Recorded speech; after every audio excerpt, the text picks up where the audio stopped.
Peregrinos de Cristo presenta la Sagrada Escritura, un viaje al corazón de la Biblia, con Carlos Martín y Sasa Puerta.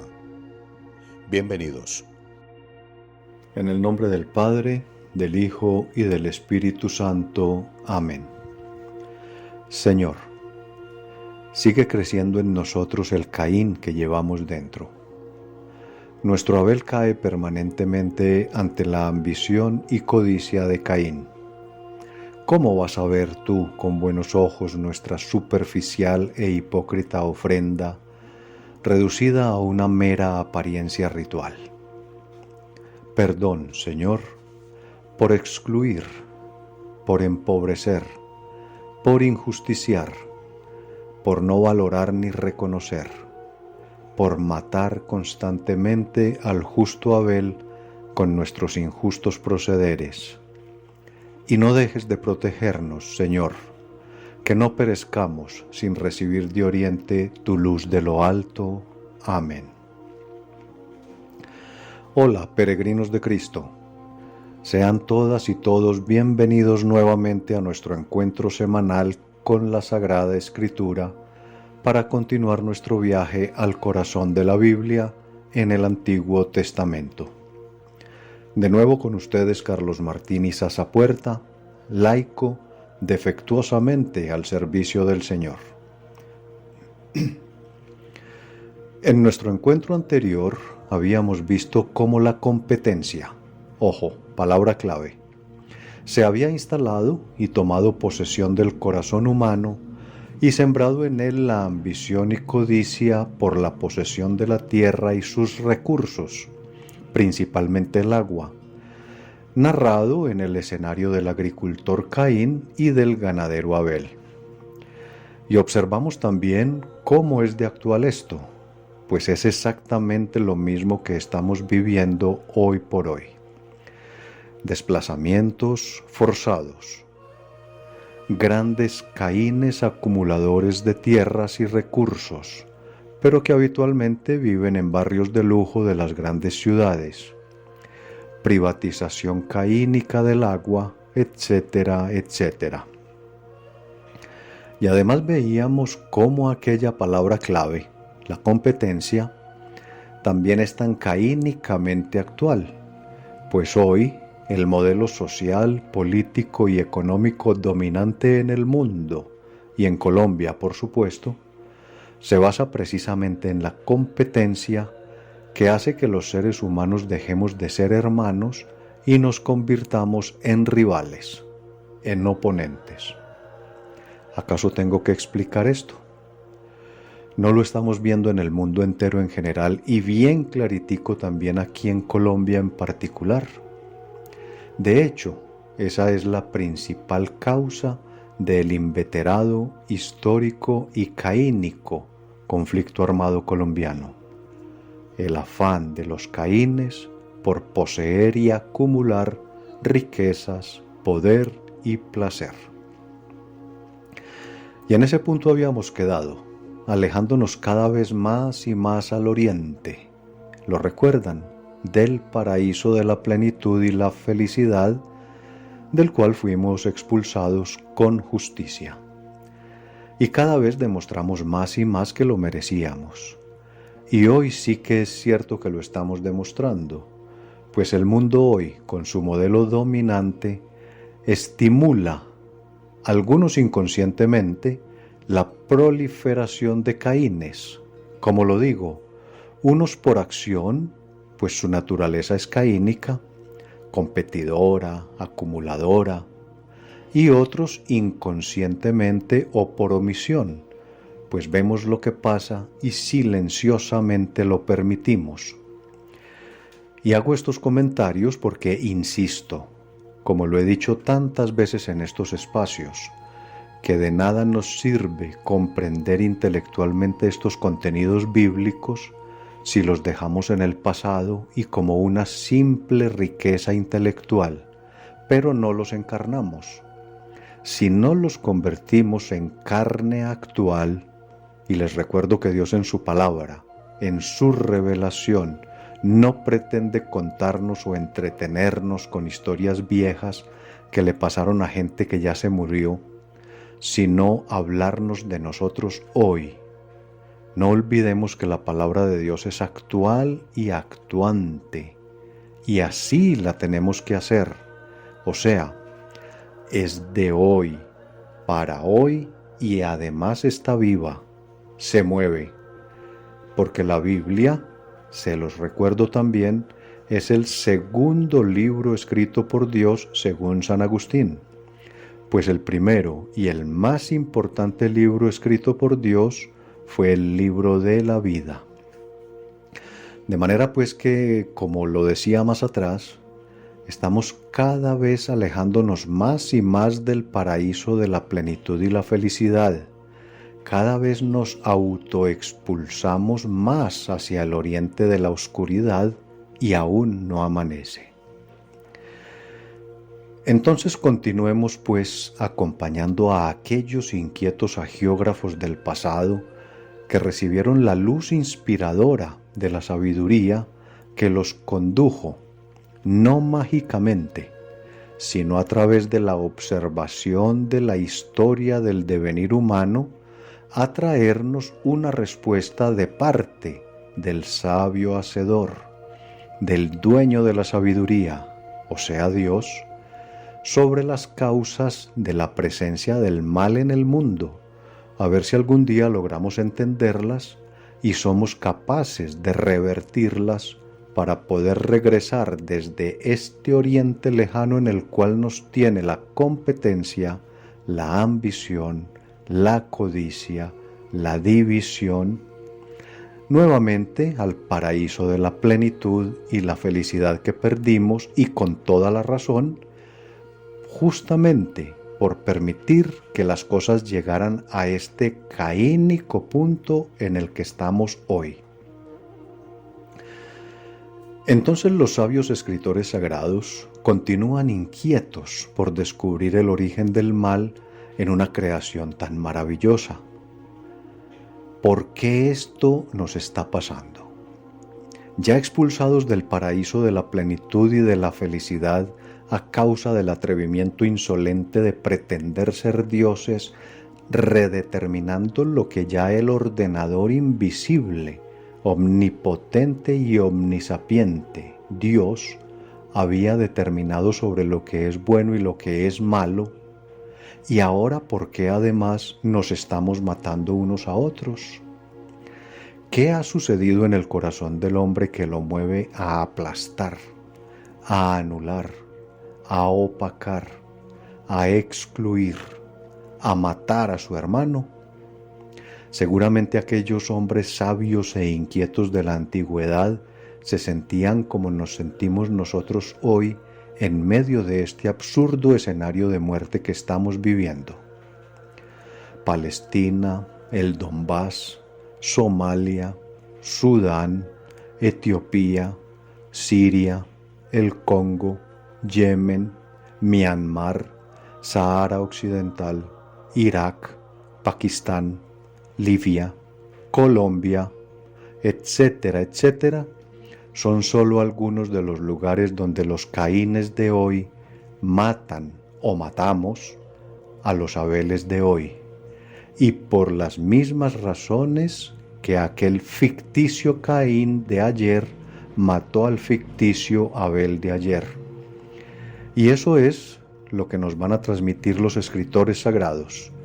Estemos pues atentos, porque ellos, los escritores sagrados, han recibido la inspiración de la sabiduría de Dios para observar la experiencia de la convivencia humana y para establecer a partir de dicha observación existencial las dramáticas conclusiones que expresan a través de la adaptación del antiguo y bello poema sumerio de Dumisi y Enkidu, ahora transformado, adaptado por la teología sacerdotal de tiempos del Éxodo, según algunos, o de tiempos del exilio en Babilonia, según otros, en el relato que conocemos como Caín y Abel, o sea, ustedes y yo.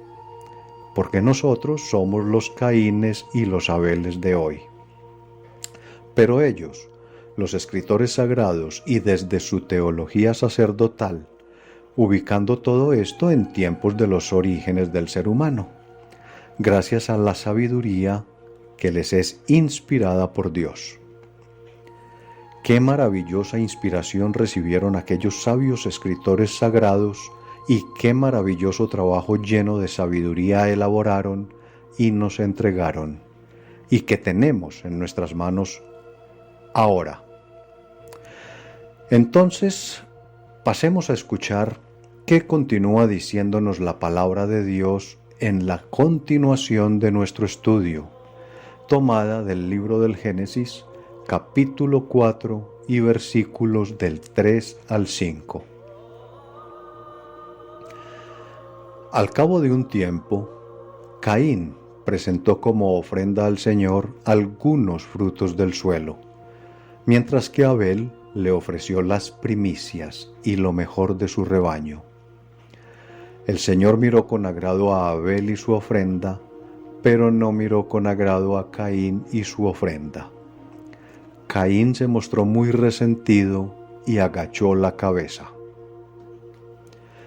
Palabra de Dios. Te alabamos, Señor. Al cabo de un tiempo. Así empieza diciendo este texto, con lo cual lo primero que nos deja claro es que no están hablando de acontecimientos que se puedan ubicar con certeza en el tiempo, pues se refieren a un tiempo indeterminado, y eso ya de entrada nos deja claro que estos relatos no nos hablan de historia, no son relatos ceñidos al rigor científico, y por lo tanto es un error tratar de presentarlos o de interpretarlos y entenderlos como tales. Continúa el texto diciendo que Caín ofreció al Señor algunos frutos del suelo, mientras que Abel le ofreció las primicias y lo mejor de su rebaño. Y aquí es indispensable empezar por aclarar qué es eso de las ofrendas. Y entonces es necesario volver sobre un punto que ya hemos tocado anteriormente, pero que se hace necesario volver a tocar debido a que la ubicación en el tiempo se hace indispensable para la cabal comprensión de este texto. Y una de las mejores, y quizá la mejor manera de lograr transmitir y sembrar un mensaje, es la repetición. Digamos entonces que todo aquello que se ofrece es una ofrenda, y el sistema de ofrendas existía, pero en los tiempos en que se escribió el relato, y no en los tiempos en los que el relato está narrado, no en los tiempos que pretende relatar el texto. Me explico. Los escritores sagrados, pertenecientes a la teología sacerdotal, bien fuera en tiempos del Éxodo o en tiempos del exilio en Babilonia, que es quizá el más probable, ya contaban, repito, en cualquiera de los dos casos, ya contaban con una religión establecida que es el judaísmo, que tenía ya una estructura teológica, doctrinal, ritual, jerárquica, etc., y en la cual ya estaban establecidos todos los sistemas, el sistema sacrificial, el sistema de tributos, el sistema de ofrendas, pero insisto, eso es en el momento en que es escrito el texto, no en el momento que pretende relatar el texto, pues se supone que el texto nos está relatando los momentos de los orígenes del ser humano y la civilización, que es donde ubicamos a Caín y Abel. Y eso es, si nos remitimos al Homo sapiens, que es el último peldaño de la evolución humana, más de 200.000 años atrás, momento en el cual no existía todavía ninguna religión establecida y por lo tanto no existía un sistema de ofrendas. Entonces, lo que hacen los escritores sagrados es trasladar su propia cultura y religiosidad a aquel antiquísimo y, ojo, desconocido, incluso aún hoy, momento. Y por eso nos hablan de unas ofrendas, que es lenguaje típicamente religioso, presentada por los ficticios Caín y Abel en un momento que sí fue real, pero en el cual aún no existía un sistema de ofrendas, ni siquiera una religión establecida, pues no existía ninguna, de hecho. Entonces, esas ofrendas a las que se refiere el texto no son contribuciones o limosnas como podríamos entenderlo nosotros hoy en día, sino que se refiere es a dar lo que tengo. Por eso es que Caín ofrece frutos de la tierra, pues él es presentado en el relato como agricultor, y en cambio Abel da de sus rebaños, pues él es presentado en el relato como ganadero. Aunque el texto no se refiere a cosas físicas, utiliza los ejemplos de frutos del suelo y rebaño solo para simbolizar lo que somos, lo que tenemos, los dones diferentes que cada uno de nosotros tiene. Y esto encierra un mensaje y una enseñanza muy bonita, transmitida por aquellos inspirados hombres sabios, y es que Dios no pide ni espera lo mismo de todos, pero sí lo mejor de todos, como lo vamos a ver.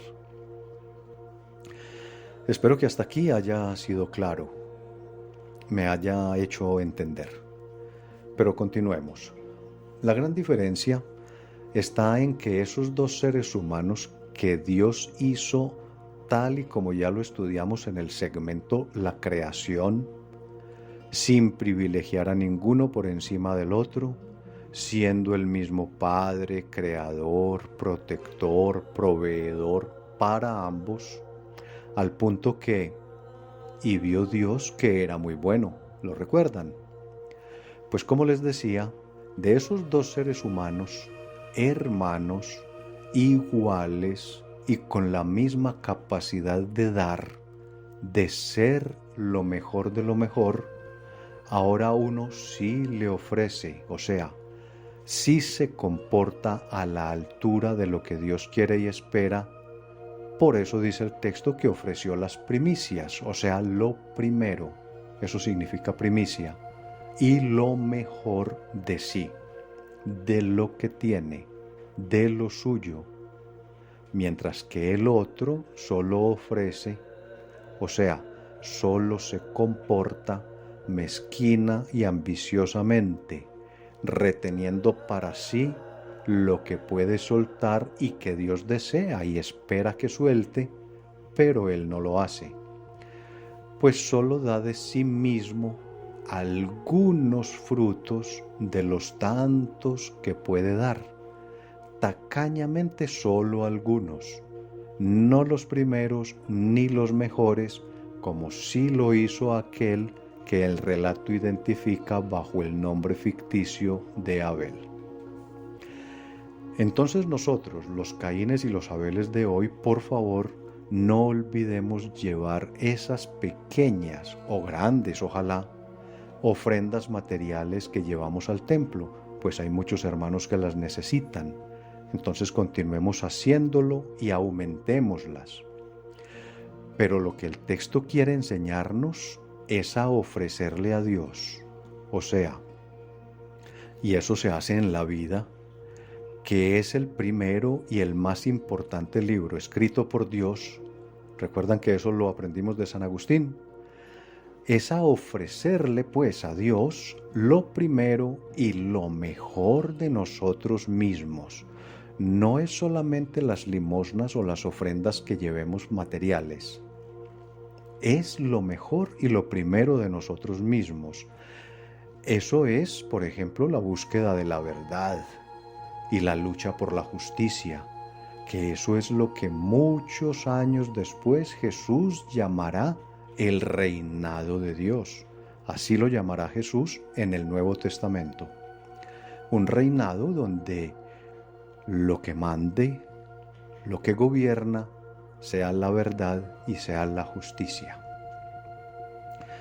No es que nos volvamos bobos y que dejemos que hagan con nosotros lo que sea porque hay que evitar problemas por falsa prudencia. No, esa no es la ofrenda que Dios espera. La ofrenda que Dios espera es lo primero y lo mejor de nosotros, cuéstenos lo que nos cueste, como le pasó justamente al justo Abel. Y esa es entonces la razón por la cual Dios miró con agrado a Abel y su ofrenda, o sea, a Abel y su justo comportamiento en la vida, y miró sin agrado a Caín y su ofrenda, o sea, a Caín y su injusto comportamiento en la vida. Y termina el texto diciéndonos que Caín se mostró muy resentido y agachó la cabeza. Y aquí es importante aclarar que hay dos tipos de resentimiento. Uno es el resentimiento de aquellos que son víctimas de injusticias, y a causa de ese maltrato se genera en ellos un sentimiento de desazón, de rencor, un deseo de desquite. Pero en este caso, con el término resentido por parte de Caín, se está refiriendo a otro resentimiento. Es al sentimiento de quienes deliberadamente obran mal, pero cuadrándolo todo de tal manera que lo hacen parecer bien. Y la mejor manera de explicarlo es con ejemplos. A ver, es como cuando nos dicen que no se le pueden subir los impuestos y hay que hacerles exenciones tributarias y darles privilegios arancelarios a los grandes capitales, porque de lo contrario perderíamos esa supuestamente maravillosa posibilidad de inversión, que será maravillosa solo para los caínes, claro. O, por ejemplo, como cuando nos dicen que hay que invadir o bloquear o embargar a un país porque piensa y actúa como a los caínes del mundo no les conviene, y entonces supuestamente se ha convertido en una amenaza para la humanidad, y después termina siendo invadido, bloqueado y embargado y hasta masacrado por los caínes que sí han destruido históricamente a la humanidad. Otro ejemplo, como cuando nos dicen que no se pueden subir los salarios más de lo que algunos caínes dicen, ni reconocer otros derechos laborales, que porque eso elevaría la inflación o dispararía el desempleo u otros pretextos. Pero cada vez vemos más ricos a los caínes, autores de esas teorías. Y a todos los vemos en misa y dando algunas limosnitas, o sea, presentando ofrenda, claro. Todas esas son algunas de las formas como hoy por hoy Caín sigue matando a Abel, pero posando de bueno. Y ese es el resentimiento de Caín al cual se refiere el texto, a la rabiecita que él tiene porque no puede engañar a Dios como pretende hacerlo, y termina entonces con la cabeza agachada.